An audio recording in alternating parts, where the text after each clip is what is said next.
The helicopter's right above us. It's picking up roughly 1,600 pounds of straw, dropping it all over the Little Bear Fire Burn Scar. It does this from dawn until dusk, and it'll be doing it for the next several weeks. Narcotics agents say that the AZ boys had control of Alamogordo for the last 5 years, and they say one of their distinguishing factors was an Arizona State baseball cap.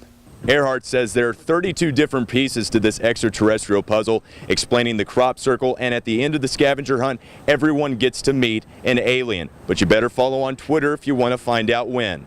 The woman says she and the other hostage taken were across the street from where the shooting happened. When the shooter came out, he began to shoot at other vehicles. Then he saw them in their car. He ran over, pointed a gun at them, and got in the car with them, and they drove off. In 1999, before the program began, every 15 minutes someone died as a result of a DWI crash. But since the program started in 2011, it's now every 45 minutes. Douglas Weaver says out of all of his paintings, the most important ones, the most important memorials, are the rifles and the helmets on top of them commemorating the sacrifice made. Mr. Torres spoke to the judge and the family at the end of the hearing, requesting to be kept in Curry County so that he could see his daughter, but the judge ruled against it, and the family had a few things to say about Mr. Torres' comments after the hearing.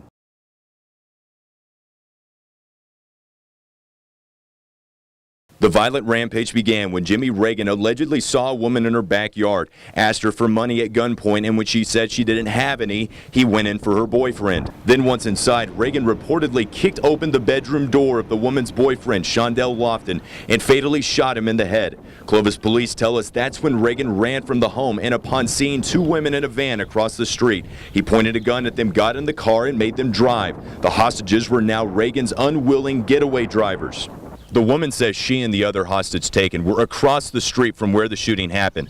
When the shooter came out, he began to shoot at other vehicles. Then he saw them in their car. He ran over, pointed a gun at them, and got in the car with them, and they drove off. The woman wants to remain anonymous. She described what happened after Reagan got in the car. And every time he talked to me, he turned that gun, it was a silver gun, and he pointed to my head. She says Reagan wanted to get into another car and take the women away with him. He told us that if she did not drive any faster, and if we got stopped by the cops, that he was going to kill us right there and then. But 6 miles later, they did come to a stop at a dead end in a trailer park. The police had surrounded the car. One woman was able to escape, but Reagan allegedly took the other out of the van at gunpoint and up to another home. But then police say the owner of the home fired a shot that startled Reagan. Somehow she fought with him. She fought with him for the gun, and that's when he was captured.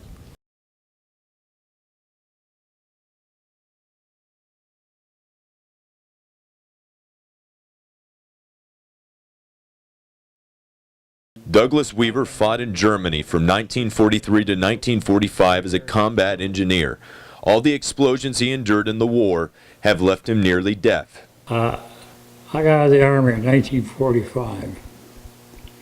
I went home and I never talked to anybody about the war. Through the GI Bill, Weaver took art classes and painted for years, but nothing like this. 2 years ago, he met a Vietnam veteran whose uncle died in World War II. The veteran asked if he could do a painting of the war. And that's how it all got started. I did this one painting for him, one drawing, and I just got the ball rolling. It was the first time Weaver talked about the war, which was hard at first. It's all coming back. I was trying to remember all the things I was trying so hard to forget. Prescia Weaver married Douglas almost 30 years ago. She saw a positive difference in him once he started painting. Took him away from the personal miseries, just getting out the emotions on paper that he had seen on the faces of his comrades. Douglas Weaver says out of all of his paintings, the most important ones, the most important memorials, are the rifles and the helmets on top of them commemorating the sacrifice made. Weaver's paintings about the war in Normandy are being displayed at a local Roswell restaurant. In Roswell, I'm Adam Camp, KOB Eyewitness News 4.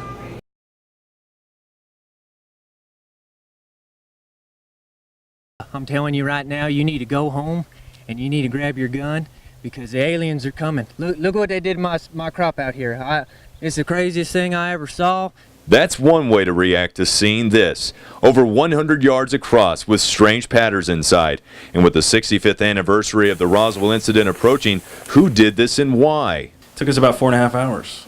And we did the classic, use the board, push down the oat. So take off the tinfoil hats and stop boarding up the windows. Earhart says one other person helped him build the crop circle.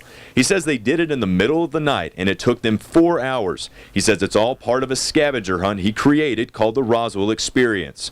Earhart says there are 32 different pieces to this extraterrestrial puzzle explaining the crop circle, and at the end of the scavenger hunt, everyone gets to meet an alien. But you better follow on Twitter if you want to find out when. Andrew Graves' family owns the farm where Earhart built the crop circle. After dropping his rifle, he explained why his family was all in about the crop circle. They bring attention to people, and I like it for our own little farm here, bring some advertisement and whatnot. And Have fun. It's a family adventure, and I mean it's more geared towards kids. I want families to get in their cars and travel and get out of their house and do something. Earhart says the scavenger hunt goes from June 9th through the 22nd. Go to our website and click on 4 links to get more information. In Roswell, I'm Adam Camp, KOB Eyewitness News 4.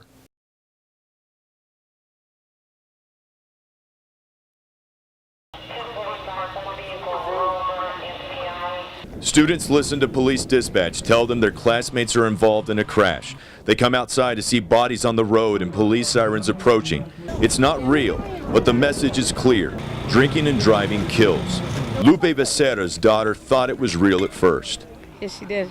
Yes, she did. Whenever they announced it over the intercom that they had passed away. The organization, every 15 minutes, performs drills like this across the country for high school students.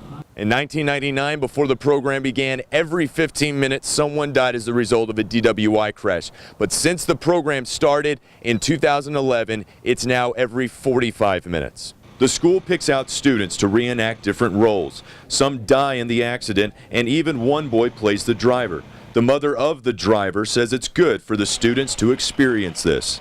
You hear of accidents or whatever, but then when it hits home, it's just hard to take it in, to even what to feel. Even if you don't have somebody that's a family member that passes away, you still feel it, the emotions, and it just feels very real.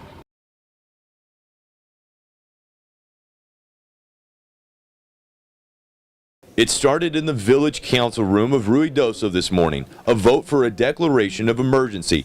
Not that there's an emergency now, but there could be.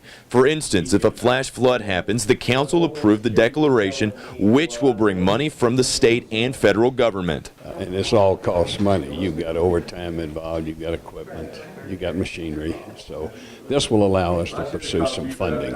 As for trying to prevent that emergency, the Forest Service began to drop seed and straw mulch on large portions of the Little Bear burn scar today. The straw traps rain, letting soak into the seed that is dropped by airplanes.